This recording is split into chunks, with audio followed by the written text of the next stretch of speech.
Šią savaitę Saulės šeimos medicinos centre turėjome atvykusius moksleivius, kurie atvyko pasižiūrėti dviejų profesijų – tai slaugytoja bei kineziterapeutų.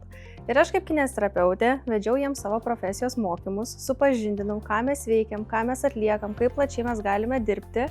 Na ir mano manymu viskas praėjo labai sklandžiai. Moksleiviai domėjosi, uždavinėjo klausimus, kaip mokytis, ar sunku įstoti, kokių egzaminų reikia, kokių asmeninių savybių tam reikia. Taip pat jie uždavė klausimus, iš kokių kelių specialybių jiem palankiau rinktis. Tai manau, kad tokia kaip ir karjeros konsultacija gavosi labai nebloga ir tikiuosi, kad atsakiau jų klausimus ir jie lengviau galės nuspręsti, tai kuo jie nori būti užaugę. Tai kineziterapija yra viena iš mano galbūt pasirinktų profesijų ateityje. Man labai patiko, buvo labai malonus personalas ir mūsų vedlė Ieva.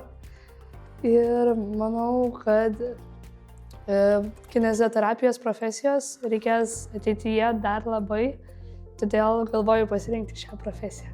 Šiandien labai patiko, sužinojau daug apie savo profesiją, kurią galvoju, jog ateityje būsiu tos profesijos atstovu. Tikiuosi, idėjos kitos nekils ir sieksiu toliau šitų tikslų.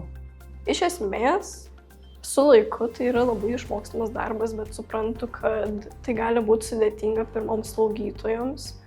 Ir kaip pasakius, jeigu aš pati asmeniškai būčiau slaugytoja kažkada, tai aišku, žinoma, su laiku išmokstamas dalykas.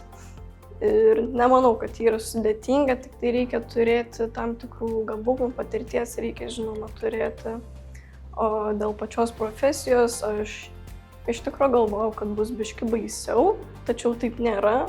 Man labai patinka, kad čia yra tokia gera atmosfera, visi bendrauja tarpusavy, visi gan draugiški su vienas kitu ir, žinoma, turėjom labai gerą vedėją, kuri papasakojo mums labai daug gerų dalykų ir supažindino su kitomis slaugytojomis.